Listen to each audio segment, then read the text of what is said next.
Bien, entonces este es el aparato divisor que habíamos mencionado. Esto que está aquí es para el método de división directa. En el caso de la característica viene de la división en 36. En 36 aquí. Como podemos observar, aquí ya viene 35 y en el 0 quedarían los 36. Podemos hacer divisiones directas todas aquellas cantidades que sean divisibles por este número. Cuando ya no podamos hacer divisiones que no nos permita hacerlo en este método, entonces ya venimos al método indirecto, ya que ya venimos a utilizar los discos de agujeros para encontrar un sinnúmero de agujeros acá. Entonces, para explicar, los aparatos divisores vienen provistos de diferentes discos con diferentes cantidades de agujeros. Algunos vienen con números pares, otros vienen con números impares. En el caso de dice, tiene 33 agujeros en esta fila. En esta otra fila van a haber 31 y así sucesivamente hasta llegar al 21. ¿Qué implica eso para que entendamos eso? Cuando el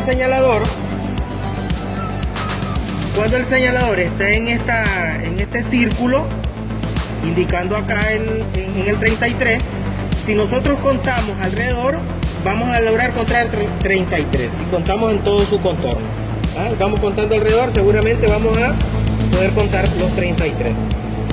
En el ejercicio que estamos haciendo nosotros, nos da en el cálculo 15 agujeros en el círculo de 21. Entonces, como el cálculo nos da 5 vueltas, 15 agujeros en el círculo de 21, entonces este disco tiene 21 agujeros en este círculo. Entonces acá donde nosotros vamos a ubicarlo.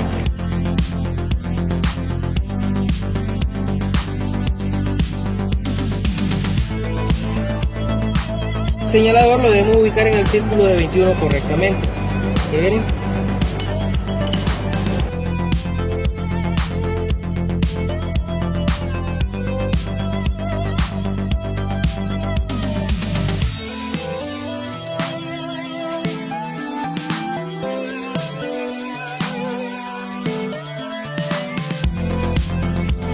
Con este desarmador de ranura nosotros vamos a quitarle presión al compás, que es el que nos va a ayudar a ir determinando la cantidad, la abertura en donde están esos 15 agujeros en el círculo de 21.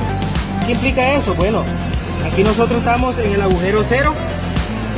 Significa que este primero lo vamos a poner acá y vamos a comenzar a contar 15 agujeros en ese círculo. Significa que este va a ser el agujero número 1, 2, 3, 4, 5, 6, 7, 8, 9, 10, 11, 12,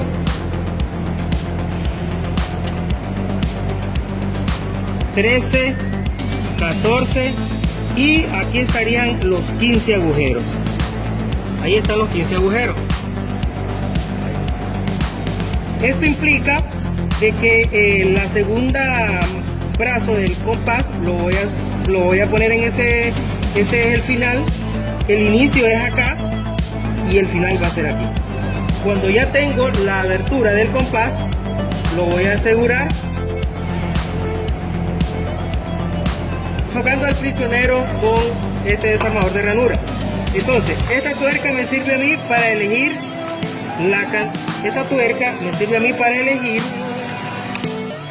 el círculo de agujeros en el que él va a trabajar, y el compás me sirve a mí para dar la abertura apropiada de la cantidad de agujeros que voy a avanzar en ese círculo. Aquí nosotros ya tenemos, ¿verdad?, la cantidad de agujeros. Entonces veamos un ejemplo. Ahí ya tenemos la pieza, hacemos la primera, aquí ya tenemos montada la pieza, hacemos la primer ranura, la primer mecanizado, el primer diente. Ahora venimos a hacer el segundo. Significa que aquí voy a contar una vuelta, 2 vueltas, 3 vueltas, 4 vueltas, 5 vueltas, y ahora voy avanzando los 15 agujeros que ya están en el compás. Ahora voy a mover el compás para prepararlo a la siguiente división. Hago la división. Ya hicimos la primera división, pues ahora vamos con la siguiente, otra vez. Ahora nuestro punto de partida es este. Aquí sería una vuelta, 2, 3, 4, 5 vueltas, y ahora aquí ya voy avanzando los 15 agujeros que ya tengo en el compás. Ahí queda, y vuelvo a mover el compás preparándonos para la siguiente división. Ya hice el mecanizado de esa división. Vuelvo ahora a mi parámetro de inicio, va a ser aquí. Vuelvo y digo una vuelta, 2 vueltas, 3 vueltas, 4 vueltas, 5 vueltas, y vuelvo ahora con la cantidad de 15 agujeros en el círculo de 21. Vuelvo a mover el compás, vuelvo a mecanizar, terminé el mecanizado, vuelvo una vuelta, 2 vueltas, 3 vueltas, 4 vueltas, 5 vueltas y los 15 agujeros que tengo en la abertura del compás. Cuando ya lo tengo listo, vuelvo a mover, y así yo voy a ir mecanizando y moviendo el compás.